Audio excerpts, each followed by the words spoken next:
Hello friends, ఈ వీడియోలో మనం రామాయణం యుద్ధకాండలో జరిగినటువంటి ఒక అద్భుత సన్నివేశం గురించి తెలుసుకునే ప్రయత్నం చేద్దాం. రామరావణ సంగ్రామ సమయాన రామచంద్రమూర్తి వానర సైన్యం అంతటినీ లంకా నగరాన్ని ముట్టడించమని ఆదేశించాడు.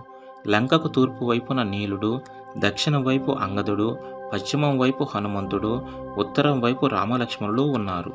ఈ విధంగా వానర సేనలతో కూడిన రామలక్ష్మణులు 4 వైపులా లంకను ముట్టడించారు. ఈ వానర సేనలు సింహాల వలె రాక్షసులపై దాడి చేస్తూ వందల కొలది రాక్షస వీరులను హతమార్చారు. రామలక్ష్మణుల దాటికి వేల సంఖ్యలో రాక్షసులు హతులయ్యారు. అది చూసి భరించలేని రావణుడి కుమారుడు ఇంద్రజిత్ ఏ విధంగానైనా రామలక్ష్మణులను సంహరించాలని అధర్మపూరిత అదృశ్య రూపంలో మేఘాల మాటున ఉండి వేల కొలది మారణాస్త్రాలను ప్రయోగించసాగాడు. వాటన్నిటినీ రామలక్ష్మణులు విచ్ఛిన్నం చేస్తూ ఇంద్రజిత్పై బాణవర్షం కురిపించారు.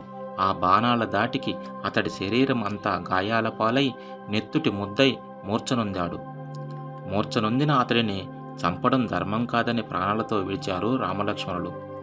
అదే అదునుగా భావించిన ఇంద్రజిత్ వెంటనే లేచి తన దివ్య అస్త్రాల ద్వారా అదృశ్య రూపంలో ఉండి భీకర మేఘాలను సృష్టించి మేఘాల మాటున దాగి మరలా అదృశ్య రూపంలో యుద్ధం చేయసాగాడు. ఇతడు తన దివ్య అస్త్రాల ద్వారా వానర సైన్యంపై అగ్ని వర్షాన్ని కురిపిస్తూ పిడుగులతో కూడిన తుఫాన్లను సృష్టించి యుద్ధ భూమిలో విధ్వంసాన్ని ఏర్పరిచి రామలక్ష్మణులపై అతి భీకర నాగాస్త్రాన్ని సంధించాడు. ఈ నాగాస్త్రం విష సర్పాలను సృష్టిస్తూ విషజ్వాలలతో కూడి వానర సైన్యంతో పాటు రామలక్ష్మణులను మూర్ఛనొందేలా చేసి మారణ హోమం సృష్టించసాగింది. ఈ నాగాస్త్రంలో నుంచి పుట్టిన సర్పాలు రామలక్ష్మణులకు గాయాలు ఏర్పరుస్తూ వారి శరీరంలోనికి విషాన్ని పంపిస్తున్నాయి. అంతట వారు ఆ విష ప్రభావం చేతను సర్పాలతో చుట్టివేయబడి కదలలేని స్థితిలో శ్వాస మందగించి ఉన్నారు. ఈ పరిణామాన్ని గమనించిన ఇంద్రజిత్ రామలక్ష్మణులు మరణించారని సంతోషంతో లంకకు వెళ్ళిపోయాడు. కొంతసేపటికి రామచంద్రమూర్తి స్పృహలోనికి వచ్చి నిహతుడై పడి ఉన్న లక్ష్మణుని చూసి దుఃఖించసాగాడు. అక్కడకు చేరుకున్న అంగదుడు, సుగ్రీవుడు, విభీషణుడు వీరంతా రామచంద్ర దుఃఖించకు, లక్ష్మణుడు జీవించే ఉన్నాడు, హనుమంతుని ద్వారా ఓషధులు తెప్పించి బ్రతికించవచ్చు అంటుండగా ఒక్కసారిగా భీకర గాలులు వీచాయి. 100 యోజనముల సముద్రంపై నుండి వెన్నెల కాంతులు ప్రకాశించసాగాయి. అందరూ పైకి చూడగా బంగారు రెక్కలతో బాలబాణుడి వంటి తేజస్సుతో గరుత్మంతుడు యుద్ధభూమిలో అడుగుపెట్టి తన రెక్కలను అల్లారుస్తూ చల్లని గాలులు రామలక్ష్మణ వానరసేనలపై ప్రసరింపచేశాడు. ఆ గాలి తగలగానే విషజ్వాలలు హరించబడి విష సర్పాలు అదృశ్యమైనాయి. అంతటా అందరూ పునరుజ్జీవితులైనారు.